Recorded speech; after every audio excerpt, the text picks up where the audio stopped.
Welcome to another new episode of BizBuzz 24 by 7, the show which we have recently introduced to decode business and at the same time to trace the success stories, or it will be more apt to say the journeys of successful entrepreneurs. Today we are glad we have amid us Ms. Adris Chakraborty. Uh, the reason why we have brought him here is we are passing through a situation, as we all know, the economy all over the world has suffered a major setback, and one of the most pertinent issues in today's context is job losses. Here is an example who, not this time but long time back during the course of another economic meltdown, had actually turned a crisis into an opportunity, and right now he is a successful entrepreneur in his own right. So, Adrish, welcome to the show. Thank you so much, Ritik. First, we would like to know, and through us, our viewers would also like to know your journey, how you turned the crisis when there's a massive job losses all over the world. You were in the US at that point of time, working with a major bank. Then, Yeah, yeah. It's I feel that luck has been a lot to favor me, but I think that you need to also have the right attitude at any point of time. Uh, Whatever the situation is, I think if you give your best shot, there is always some opportunities which would come, and you have to take that opportunity even if it is not that great for you, even if you don't feel that it's something which you have been looking for. You have to take that because it's a survival issue. So for me, when I went to US after being a banker, and I got a transfer in US, uh, and unfortunately I was laid off, and that was in the year 2003. And I had no idea about how to create your footing in US, and I didn't know anyone, and I was ready to take up any opportunity because I wanted to explore that you were much territory. younger at that point Yeah, of I time. was much younger, and I think that I was pretty determined that I would just not give it up, and I wanted to see what comes on my way, and you know, so and that time I figured it out that if you really uh, look forward, if you are determined, something or the other would keep coming. Maybe that's not the best thing which you wanted. Like for example, I was a banker, and I wanted to get an opportunity in the similar space. I didn't get it. Okay, and I didn't know what future lies ahead of me. But whatever the opportunity came, I wanted to embrace that, and eventually I landed up into the advertising space, and I took it up. And later on, without even knowing, I figured it out that if I put my efforts, and if I um, you know determined on carrying on this, uh, this also can be an opportunity, and that's how the journey started. And today I don't regret, and God has been great, very kind to me, and I feel I was lucky. But at the same time, I feel that the luck happened because I was ready to take that opportunity. If I would not have taken that opportunity and come back, or wanted to only do something which I was doing that time, then possibly I would not have been sitting here and talking to you. So It that's, might sound like a cliche, but it's true. The fortune favors the brave, and at that point of time, we were brave enough to take up new yeah, challenges. I think so.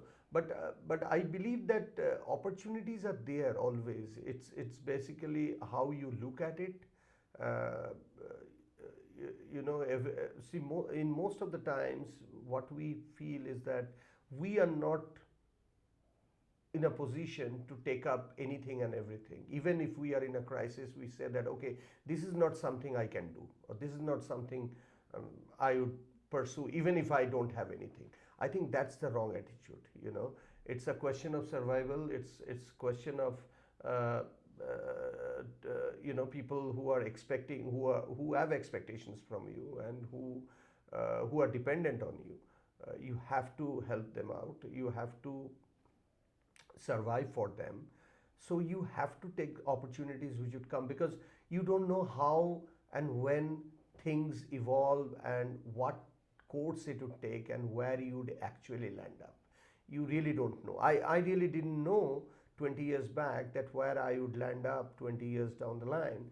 And today when I look back, I feel that this is something I would have loved to do. If I would have known that this is where I am going to be, I would have immediately felt that this is what I would pursue for. But at that point of time, possibly I was sad that I had to take up an opportunity which was not in my line, and I was not happy, and I felt that I didn't have the right luck. I didn't get the right opportunity, but that was the right opportunity. That was the luck for me, which I didn't realize, and I think it's same for everyone. We don't understand what's coming on our way at this point of time, the present time, because we don't know what future is going to happen for us. So that's I would suggest to people that if you are in a crisis, if you feel that you have nothing to uh, Look up to. nothing on your way, because you feel that something which you want to do is not coming on your way. But if you look around, there would be something or the other, some opportunities which may not be within your preference, within your choice, which might be lying for you, and you have to take it up. You have to, if you need to survive, you need to look around you, and whatever is available, take it. You may not be lucky, because you are taking up something which you didn't want to at that time, but you really don't know how things are going to evolve over time and where you would land up. So that's what I feel, that's the way things should, people should look at it. And it's not that when anyone can get into crisis, anyone can get into a situation when it can happen to anybody And any point of time. at any point of time. You really don't know. I have seen so many people who are so far talented than me and so great. How crisis comes in front of them and how they have handled the crisis, that actually determined where they are today. You know. Tell me something. The common perception is when the economy nosedives, advertising is possibly one of the industries that also suffers, one of the worst hit, because there is nothing to advertise for, be it products or services. So, was it a right move to get into advertising at that point of time? See, to be honest with you, I didn't have the Choice. the choice at that time to think about it. That is it a right time to? I I got that up. See, I had 30 days to renew my visa, work visa in US that time, and if I would not have been able to renew that visa, I would have to come back. I had to go back. So I really didn't get the. I didn't have too many choices in front of me. So what I did is that I was determined enough that whatever is in front of me, I would try to give my best shot. Yes, you are right that advertising, people don't have options to advertise, but please understand one thing is that people's affordability goes down when the situation is bad, but everyone needs to also find ways to grow their business, even in Right. bad times also, and everyone Possibly needs to more. make people aware of their services or aware of their products, and how would they make it happen? That's only advertising. So what they might do at that time is that they might actually lower their budget. They might spend less, but they would spend something. So there would always be an opportunity for advertising, because you need to be in front of people, you need to be in front of your audience. If you are not, then obviously your business is not going to grow. So even in bad times also you need to be in front of your people. That's right. So that's I think was why I could stick around in advertising. I still could find clients who were willing to spend money, but definitely less money. And so I had to go for more and more clients. I had to get figure out that how we can get more clients so that we are able to survive, you know. And slowly by doing so, and advertising is a business where it's a word of mouth, you know. A lot of these B2B businesses are word of mouth. So if you have worked well for somebody, they are going to refer you to others. They would definitely talk good things about you, and that's your equity. And over years, that's actually build your roster of clients. For us also, it's the same thing. And you know, and while you are in advertising, you also need to look at different opportunities what can be possible, you know. Going on one direction might not always give you all the opportunities, but in the same space, in this periphery, there could be other things which you need to be aware of, because the market is so dynamic and it's changing every day. So the appetite of advertising and the way people advertise, that's also evolving very fast. So we did something at that time. We also got into creating a media distribution business, So which was. what was your first company? So my first company was Medium Offices, which today is a leading multicultural and advertising agency in US, and it targets ethnic audiences, ethnic communities in US. That's what we specialize in. So But that company only took up the job of distributing no, ethnic. so what we did is that we formed. I found few people who were interested to uh, get into the business of distribution of television channels in North America, bringing the ethnic channels and distribute it in America to target the immigrant population. And I got an opportunity to do that, and so they came and they partnered with me, and we got some channels from India to distribute in America, and that created my second business. But it is very much linked with our advertising business, because the revenue actually for that venture was primarily coming from advertising. So that way we just got into another space, but in the similar advertising line. So there were synergies. And there were synergies, and we could take off the advertising business. And then slowly we started building our expertise, our capabilities in the digital side of the business, because you know, the people's interest in getting into and accessing digital tools and targeting their audience started happening already. And so today we are a 360-degree advertising business, specializing in targeting these ethnic communities in whatever formats is effective. So it could be a traditional tool, it could be a digital tool, it could be a ground outreach tool. So we know exactly how to target those ethnic communities, and that's where we specialize in. And then our media distribution business also helped us to identify newer ethnic channels, television channels, which target different niche audiences. And Medium Offices actually leveraged its strength. And today, Medium Offices is driving the entire vaccination campaign for New York City across ethnic communities. So it represents almost 40 networks in different communities, be it Arabic, be it East European, Russian, Greek, African American, then Hispanic, then South American.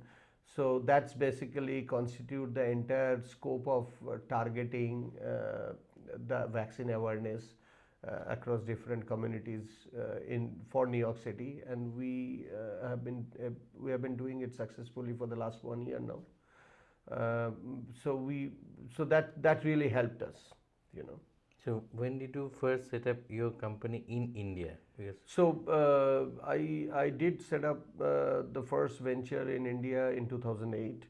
So we run a full service digital advertising agency called Manhattan Communications based out of So by Mumbai. then your US operations were in full swing. Yeah, so US operations started few years back, and then we wanted to hailing from India.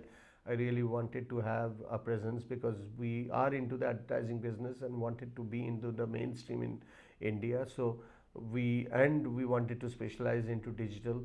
So we did set up Manhattan Communications. Today, Manhattan Communications has the capability of executing any digital campaigns across the globe beyond India. And so whatever digital businesses we get in London, in US, the entire execution is being done by our Manhattan team back in Bombay. And that's the fun of digital business, that you can actually you have the tools to be able to execute any campaign, any strategy from anywhere in the world. So you have your operations in Mumbai, Kolkata, and So we have operations now in New York, London, Mumbai, and Calcutta, and we have a satellite operations in Dubai. so these are mostly technological coding part of it, or See, today advertising is getting skewed towards digital, and we want to focus our business mostly on digital because that's the future. And digital advertising is now very much driven by technology because it's a data targeting. Okay, so basically, the targeting for the advertisers has to be very much measurable and very data centric. So if you don't have technology capabilities, then you won't be able to push yourself into digital business for a long way, because ultimately the digital campaigns are being run by all these large technology companies who have their own platforms. So you as an intermediary, you'd lose out your value if you don't build your IP. So today we apart from being a service business, we started focusing in building certain products for the last 6 years now. And in 2017 we launched our first product called LYK, which is a social networking platform with unique privacy filters and rewards. And we also secured a few patents about based on the privacy filters we so that way have. it's different from Facebook. It's a different, it has certain very unique angles vis-a-vis the other established social platforms, because it looks at privacy from a different angle, not from the data privacy point of view, but privacy means your privacy. That means if you are interacting with the people within your network, people from nowhere, people whom you don't know, they can't come and start trolling you. That's the real problem today in social platform, that if you share your voice, you don't know who is going to come and start trolling you, and people whom you don't know, they would start making comments and making adverse comments and make your voice very controversial. So like actually eliminates that problem, that if you want to share your voice, you have the ability to share your voice within your private zone, and you can create your private zone being as open as possible, but whenever needed you can create your own private zone, and only people whom you want to share that voice, they would be able to hear that voice, and they would be able to react to that voice, but no one else can do that. So our unique privacy filters actually helps to do that. And that's how like is pretty unique. And like also enables users to be gratified for spending their time on like, because every time you have your digital footprints on a social platform, the social platform monetizes from the footprints their users are creating, because every time you are on a social platform you create different data points, and those data points are being monetized by the social platforms for their own earnings. So like actually gratifies that, like recognize that, and like gratifies the users for sharing their data points whenever they are active on like. And that's how like has an inbuilt reward program whereby any users can get rewarded, whoever is active on LYK and whoever spends time on LYK. So that's the uniqueness of LYK. So, although you said that you took up whatever opportunities came your way without being choosy and fussy about the opportunities or the type of opportunities, but as I was tracing your growth path, and it's like you have always innovated or kind of evolved and took the course or the track that would lead to a more futuristic positioning. And at one point of time, you took up advertisement, then you got into entertainment space, then you got into the social media platform, and from here you are also getting into this video content. As it is said, content is king, and content is going to dominate the days to come. Yeah, see, initially, whatever way the other opportunities which I looked at, that was purely from from the point of survival. Okay. Later on, when the business started growing, I could feel that if we need to survive in this business, we need to understand how the market dynamics are changing, and then get into something which we know that it's trying to understand the signals, that how the markets are moving, how things are going to evolve over time.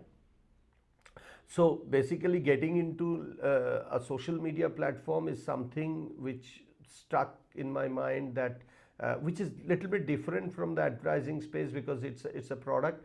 But I figured it out. But I was interacting with several people, and in my family also, and I could realize that people's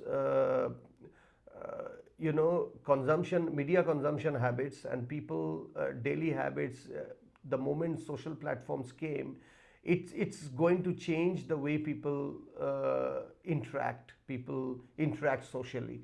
And more you can see today that social networking has become a part of daily habit of people, and that is being done in a virtual environment.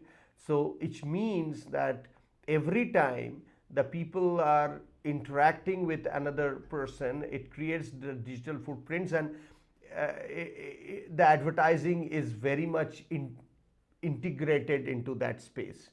But definitely, I could figure it out that if we need to be in the advertising space, we need to understand that you need to own certain IP. You need to have certain